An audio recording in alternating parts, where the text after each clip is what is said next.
Warning. This episode includes gratuitous crying and honking. Not gratuitous crying. Yeah, just a little crying. Just a couple tears. A little crying and a lot of honking. Just a ton of honking. There's nothing we can do about that. Recording? I think so. Yeah. Excellent. I'm Drew Coles. I'm Erin Coles. And this is Met Player Monday.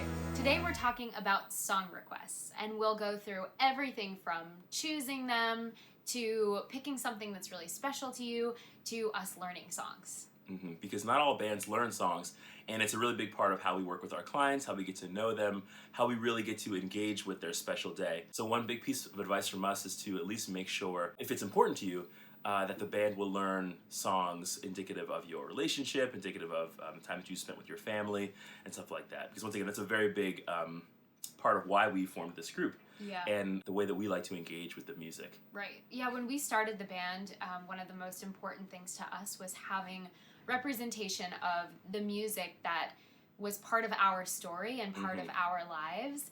And I mean, we picked some really fun songs. So for our, to us at least, one of we can kind of go through the songs we picked. So one of the first ones that we picked was for the introduction, which was for the wedding party as well as for us.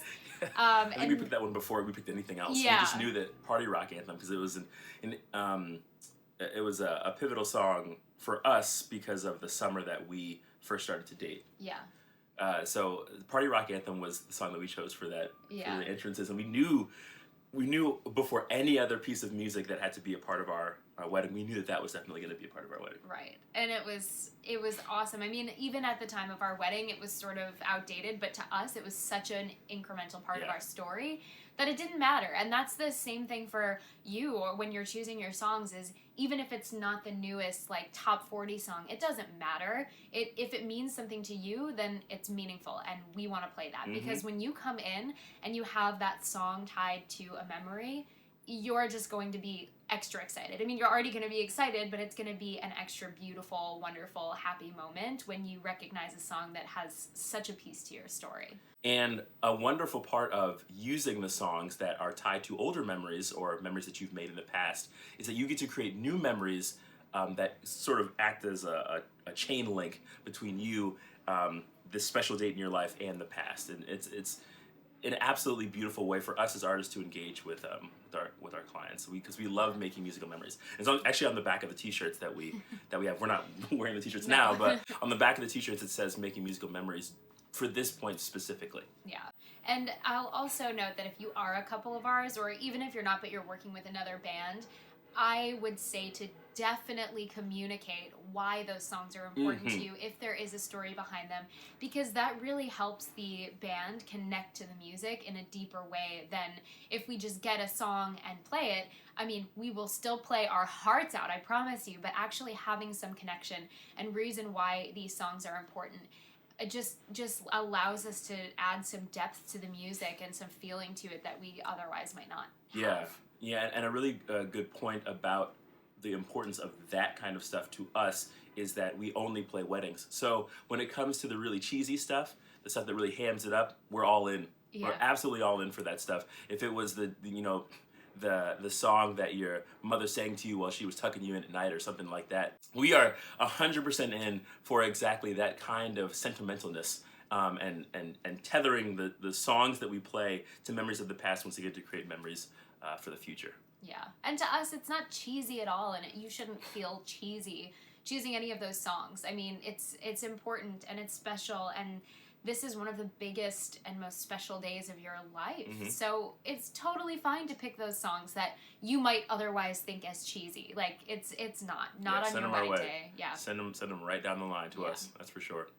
And so back to the songs for our wedding. Yes. So after Party Rock, our first dance was Wonderful Tonight by Eric Clapton, and that's a song that we knew from before our wedding and before we started the group, but I think that it was further solidified in our minds as a beautiful first dance song from seeing other couples do it over the weddings that we had done before our wedding. Would you agree? Yeah, absolutely. I think that when we did it ourselves, there was just this like extra love of all the couples that had come before us that had danced to it that we could really feel. It just was special to us for so many reasons. Not just the content of the song, but also just the fact that it had, like Drew was saying before, so many beautiful memories tied to it. Okay, so after Wonderful Tonight, we only did one parent dance, and that was your parent dance. Yeah, and my father and I chose Father and Daughter by Paul Simon.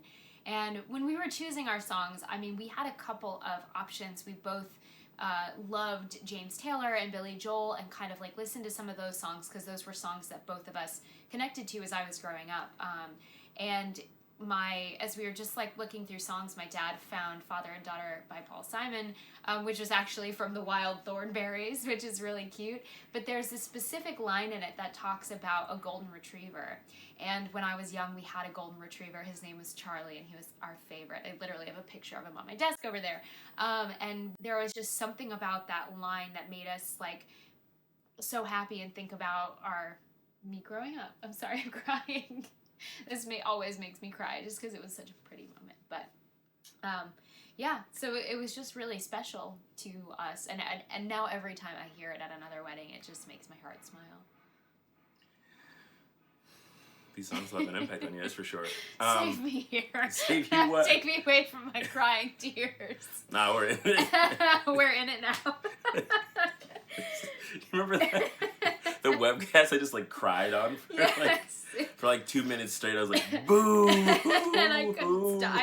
I was like ugly crying. That was way more than I was like. I didn't know what to say. You're just like. I was like, couple, it was so beautiful. Anyway, so after the parent dance, we did The Longest Time by Billy Joel as our cake cutting song. And that's because you wanted some Billy Joel representation, right? Yeah. In the two I love Billy Joel, but Billy Joel is great, but some of the songs don't fit well in like the middle of a dance set just because they're not as hype as something like, I don't know, Rihanna or Katy Perry or something.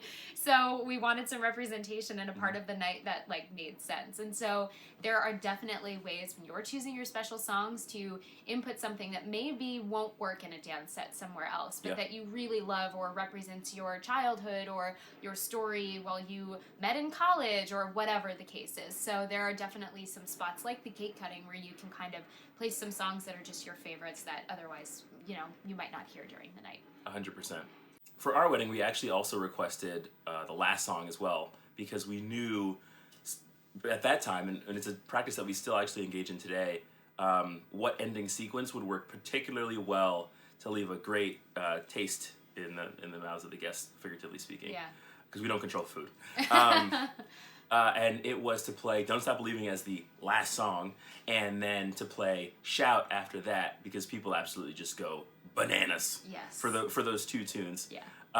And then sometimes after that, we'll play Wonderful Tonight if the mood is just right for that, or some type of a small rendition of the first dance song. It's a very good way to like button up the evening with a bunch of fist bangers in a row, and then a very sentimental close to a very beautiful day. Yeah, absolutely. But it's also funny to talk about how what we've learned over time and the requests that other people have made, how those requests impact our current practices, because our set list has been built over time from the requests of our clients. So if you book us, there's a very good chance that a little piece of you will linger on with us for years and decades to come. Yeah, totally.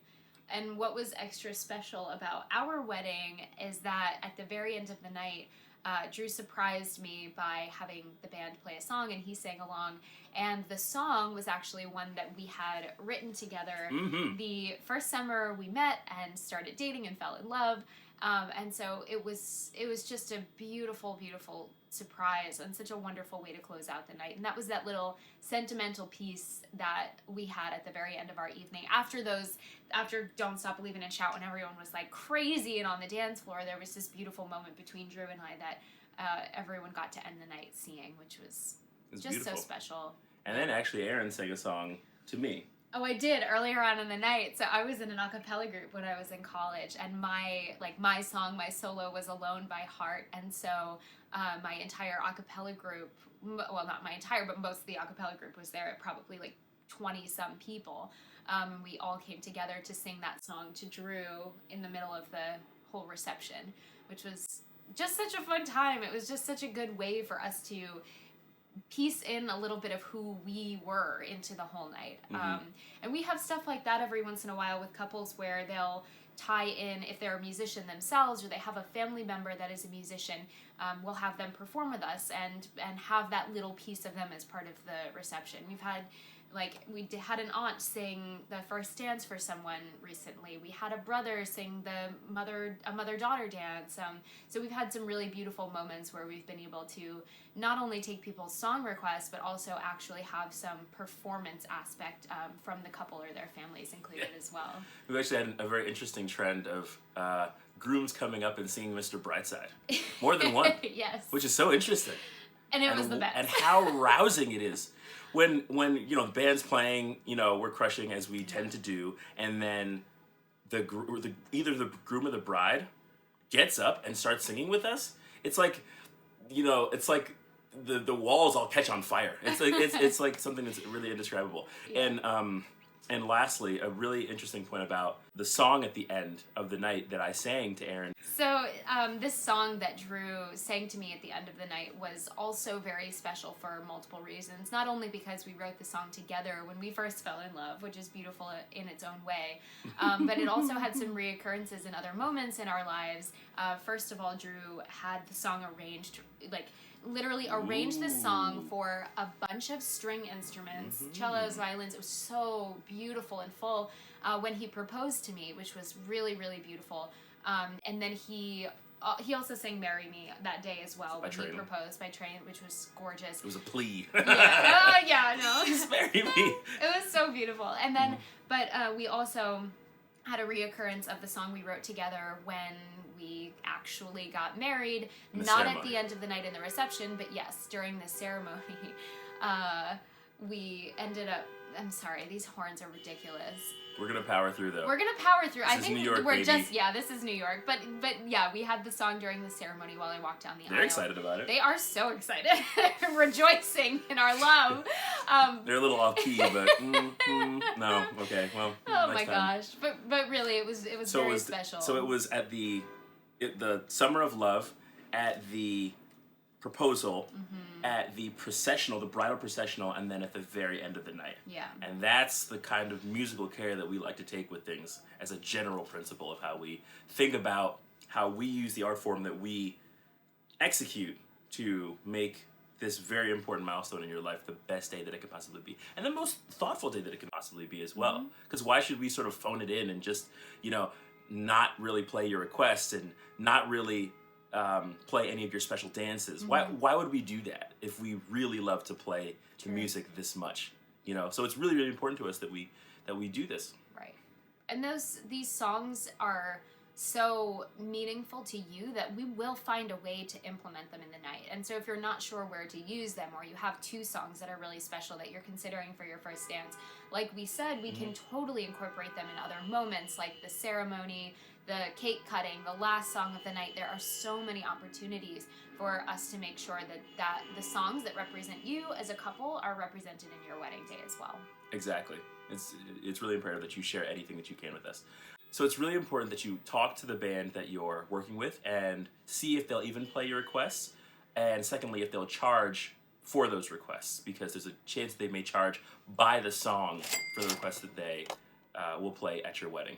We don't do that. We don't charge any extra for any requests. We do have guidelines of how many requests can be workable to learn for your wedding, but you know, we've never had complaints about the amount of songs that we can fit in. Right. And when we're talking about songs we're able to learn, we will, hands down, no questions asked, learn all of your special songs. No matter what the genre, no matter what. No matter how long the song is, none of that matters. When it comes to the special dances, they will be learned. And by special dance, we mean your first dance, parent dances, anniversary song, cake cutting, all of those songs. And then we can learn some songs for your general reception outside of that. So sometimes we have couples ask for a song that's like their college song, Yep. their sorority song, or something like that. Or we'll have, they want us to play their parents' song from their wedding, or a grandparent's song, or just anything. Like something like a family song. Yeah, We've had a family lot songs of, are popular. Scenes from an Italian restaurant operating as a family song. Yep. Or Paradise by the Dashboard Lights. Yes. Ooh, that's been a common one recently. Yeah. It's so interesting. Yeah, so we've had some really great requests, not only as special songs that of course we're happy and able to learn and 100% will do for you. Yep. But we also have room for those other special songs for you that might not fit within one of those special dances, so that you can really hear everything you want and get a great representation of you and your spouse and your families that are coming together.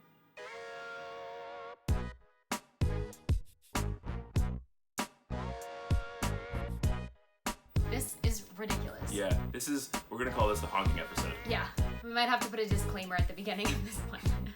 Warning. Yeah, warning, this episode is going to have a lot of honking in it, because apparently New York there's something going on the street. So I'm just going to... Okay. Do you want me to try to, like... Jeez. Okay, let me just try to do it. More honking. This horn. I know. This horn has been going on consistently for about 5 minutes now. I just feel like it keeps getting louder because more people keep adding to it. Horn train? Yeah. There must be I'm gonna edit that out. There must be some sort of, like, just block on the something street. like that. That's unfortunate. So this song is very, very special to us, and it occupies a very special part. Heart of our parts. Sorry. Heart of our places. Heart of our places and the parts of the hearts of the things with the boots. Okay, great. So after Father and Daughter, we did the longest... What? Time! Oh! I thought you were going to say, like, the longest dance set we ever played. No! I was like, the youngest yard. No. The longest mile. No, these are all like movies, like blockbuster movies. Yeah, okay. And today, we're going to be talking about Spigot. Spigot. Here we go. Okay.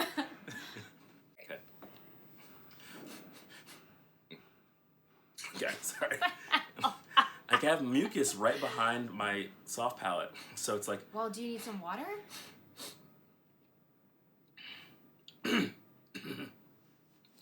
some sounds that I don't hear really ever from you. Here we go. Okay, we'll do it live. Still recording? I think so. Yeah. Excellent. All right. Sounds good. Adios. Have a good day. I don't need to sign off. Bye.